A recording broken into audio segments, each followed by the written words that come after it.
इस्तेमाल नहीं करते, वो डायरेक्ट जो दिल में होता है वो उठा के मुंह पे ला के बोल देते हैं। और उनका डायरेक्ट थ्रेट देना कि या तो सरेंडर कर दो या फिर मरने के लिए 100% तैयार हो जाओ। भाई किसके खिलाफ बात कर रहे हो आप? कोई लीबिया के खिलाफ बात कर रहे हो, आप कोई लेबनान के खिलाफ बात कर रहे हो, आप ईरान के खिलाफ बात कर रहे हो। ईरान जिसकी शिया कम्युनिटी की स्ट्रिंग्स पूरी दुनिया में है। और क्या आपका क्या ख्याल है कि तमाम के तमाम शिया कम्युनिटी जो है उसमें ऊपर से लेने लेबनान, सीरिया, टर्किश कुर्द्स को लेने, इराक ले लें, ईरान ले लें, नीचे यमन ले लें, इसके अलावा पूरी पाकिस्तान के अंदर कितनी बड़ी शिया कम्युनिटी है। तो जितने शिया कम्युनिटी है जो आइडियोलॉजी बेस्ड एक कौम एग्जिस्ट करती है, उसके खिलाफ इस तरह की नंगी जो जारियत करना और थ्रेट देना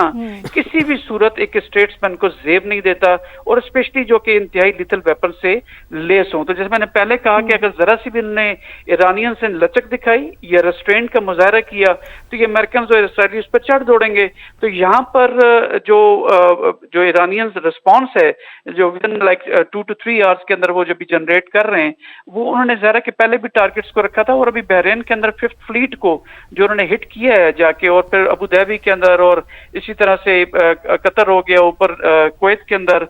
इवन इराक के अंदर जो उनकी इंस्टॉलेशन है, तो हर जगह पे सायरन बजाए जा रहे हैं। तो वो जब तक वॉर को फैलाएगा नहीं, तो वो तमाम की तमाम एफर्ट जो इसराइल की है, फॉर दैट अमेरिकन की है, वो कॉन्सेंट्रेटेड रहेगी on to one geographical location जो कि ईरान की सरजमीन है। तो लिहाजा जंग को फैलाना ये इनकी ऑपरेशनल या स्ट्रेटेजिक ओरिएंटेशन हो सकती है ईरान की, जो कि डेफिनेटली है, जो कि जाहिर भी हो रही है। तो आपने बिल्कुल ठीक कहा कि वो अब जिन ममालिक के ऊपर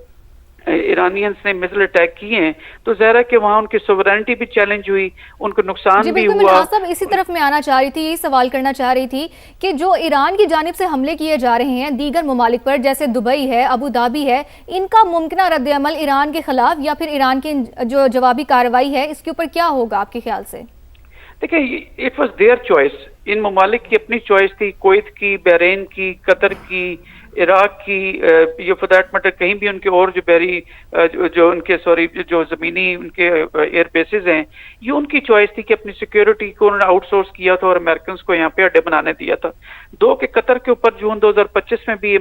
ईरान ने मिसाइल अटैक किया था उनके बेसिस के ऊपर, तो कतर ने उसकी मजम्मत की थी, लेकिन कोई इन रिटेलिएशन उन्होंने कोई ईरान पे वापस हमला नहीं किया था। तो लिहाजा यहाँ पर वो जो उन्होंने एक अपनी सिक्योरिटी को आउटसोर्स किया था, अब उसको खमियाजा उठाना पड़ेगा। तो लिहाजा वो जाहिर है कि अपनी जो उनके डोमेस्टिक प्रेशर है इन ममालिक के ऊपर, जो अमेरिकन की वजह से उनकी सरजमीन पे ईरान अटैक कर रहा है, तो वो ज़ाहिर डोमेस्टिक प्रेशर अभी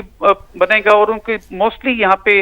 मोनार्क्स बैठे हुए हैं जो उनकी बादशाहत है जनरली, और उनके ऊपर प्रेशर आएगा कि उनकी अगर अपनी अपराइजिंग हो गई, अपनी पब्लिक की तुम्हारी अपनी इक़्तिदार को तूल देने के लिए तुमने जो आउटसोर्स की हमारी सिक्योरिटी को, और उसकी वजह से आज हमें ये दिन देखना पड़ रहा है और हमारे कोई नुकसानात हो रहे हैं, चाहे वो जानी हो या माली हो, तो वो डोमेस्टिक प्रेशर उनकी जो इक़्तिदार है उसको भी जो है वो अंडर प्रेशर ला सकता है। तो लिहाजा उनके पास दो ऑप्शन है, एक तो उसी कॉइन में वो ईरान के ऊपर स्ट्राइक करें, जो कि वो अवॉइड करेंगे क्योंकि वो डोमेस्टिकली वहां पर भी शिया कम्युनिटी बसती है, और दूसरा वो मुस्लिम ममालिक आपस में भिड़ेंगे, और दूसरा ये है कि वो अमेरिकन के ऊपर प्रेशर डालें कि हम मजीद मुतहम्मल नहीं हो सकती आपकी मेहमान नवाजी का, और यहाँ से आप निकलें। लेकिन फिर उनको again paradoxical kind of situation face करनी पड़ेगी, क्योंकि फिर वहां भी रजीम चेंज और डेमोक्रेसी जो जिसकी वजह से प्रेशराइज करके उन्होंने अपने बेसिस बनाए थे, तो वो फिर उनको वो फेस करना पड़ेगा। लेकिन they will have to choose